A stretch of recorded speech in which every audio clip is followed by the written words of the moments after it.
রাস্তায় কোনো মহিলা বিপদে পড়লে মাত্র 5 মিনিটের মধ্যে পৌঁছে যাবে পুলিশ। মোটর বাইকে টহল দেবেন মহিলা পুলিশ কর্মীরা। 500টি থানায় একসঙ্গে চালু হলো বিশেষ হেল্প ডেস্ক। সঙ্গে থাকছে নতুন সুরক্ষা ব্যবস্থা। কিভাবে কাজ করবে এই বিশেষ বাহিনী, আর আপনার পরিবারের মেয়ে, বোন বা মা কিভাবে এই পরিষেবার সুবিধা পাবেন, সবকিছু জেনে নেব আজকের এই বিশেষ প্রতিবেদনে। নমস্কার বন্ধুরা, আপনারা দেখছেন voice of Bankura, presented by Medicare, বাঁকুড়ার বিশ্বস্ত ডায়াগনস্টিক অ্যান্ড পলিক্লিনিক সেন্টার। নারী ও শিশুদের নিরাপত্তাকে আরও জোরদার করতে পশ্চিমবঙ্গ সরকার রাজ্য জুড়ে চালু করেছে দুর্গা সুরক্ষা স্কোয়াড। নবান্ন থেকে মুখ্যমন্ত্রী শুভেন্দু অধিকারীর আনুষ্ঠানিক উদ্বোধনের মধ্য দিয়ে এই বিশেষ নিরাপত্তা ব্যবস্থা কার্যকর হয়েছে। এই স্কোয়াডের মূল লক্ষ্য হলো রাস্তায় চলাফেরা করা নারী ও শিশুদের নিরাপত্তা নিশ্চিত করা, যে কোনো ধরনের হয়রানি বা অপরাধের ঘটনায় দ্রুত পদক্ষেপ নেওয়া এবং প্রয়োজনে তাৎক্ষণিক পুলিশের সহায়তায় পৌঁছে দেওয়া। সরকারি তথ্য অনুযায়ী মহিলা পুলিশ কর্মীদের এই বিশেষ দল মোটর বাইকে চেপে রাজ্যের প্রতিটি জেলা পুলিশ কমিশনারেট এবং সংবেদনশীল এলাকায় নিয়মিত টহল দেবে। পাশাপাশি অপরাধ দমনে ব্যবহার করা হবে real time audio visual transmission system, যার মাধ্যমে ঘটনাস্থলে তথ্য সরাসরি কন্ট্রোল রুমে পৌঁছে যাবে। নারী সুরক্ষা আমাদের সরকারের অন্যতম প্রধান অগ্রাধিকার। সেই লক্ষ্যেই মাননীয় মুখ্যমন্ত্রী মহাশয় উদ্বোধন করবেন এক গুচ্ছ নারী সুরক্ষা উদ্যোগ।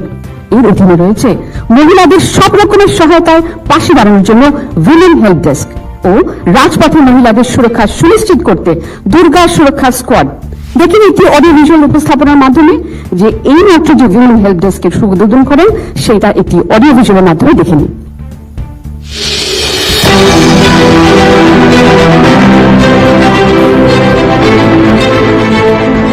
দুশ্চিন্তার দিন শেষ। মাননীয় মুখ্যমন্ত্রী শ্রী শুভেন্দু অধিকারীর উদ্যোগে রাজ্যের নারীদের সুরক্ষায় জরুরি পদক্ষেপ নিল পশ্চিমবঙ্গ সরকার। মহিলাদের জন্য রাজ্যের 500টি থানায় আজ থেকে চালু হলো 24/7 উইমেন হেল্প ডেস্ক। 2022 সালে কেন্দ্রীয় সরকারের তরফে দেশের প্রতিটি থানায় নারী সহায়তা কেন্দ্র চালু করার জন্য অর্থ বরাদ্দ করা হয়েছিল, কিন্তু এই রাজ্যে এতদিন প্রকল্পটির যথাযথ প্রয়োগ হয়নি। আজ থেকে রাজ্যের প্রতিটা থানায় 24 ঘন্টা চালু থাকবে উইমেন হেল্প ডেস্ক। মা বোনেদের যে কোনো সমস্যায় হেল্প ডেস্ক বাড়িয়ে দেবে সাহায্যের হাত। এই হেল্প ডেস্কের দায়িত্বে থাকবেন বিশেষভাবে প্রশিক্ষিত মহিলা পুলিশ কর্মীরাই, যাদের কাছে নিরাপদে, নির্ভয়ে, বন্ধুত্বপূর্ণ পরিবেশে নিজেদের সমস্যার কথা মন খুলে বলতে পারবেন মহিলারা। কেবলমাত্র জিডি বা এফআইআর নয়, গার্হস্থ্য হিংসা প্রতিরোধ, বিশেষজ্ঞদের দ্বারা আইনি সহায়তা, মানসিক স্বাস্থ্যের পরিচর্যা ও কাউন্সিলিং, আপৎকালীন চিকিৎসা সহায়তা, শিশু বিষয়ক সমস্যার সমাধান সহ যে কোনো আপৎকালীন পরিস্থিতিতে মিলবে তৎক্ষণাৎ সহযোগিতা। আমাদের লক্ষ্য মর্যাদা, সম্মান ও সহানুভূতির সঙ্গে প্রতিটা অভিযোগের দ্রুত নিষ্পত্তি। এছাড়াও রাজ্যের প্রায় 500টি থানায় চালু হয়েছে উইমেন হেল্প ডেস্ক।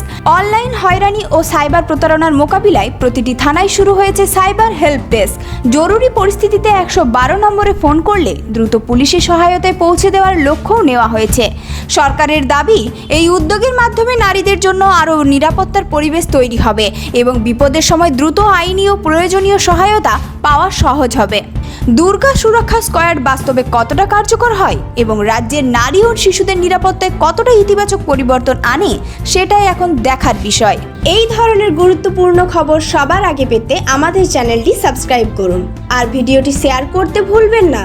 আপনার মতামত কমেন্টে জানান আর লাইক শেয়ার করে ভয়েস অফ বাঁকুড়ার পাশে থাকুন।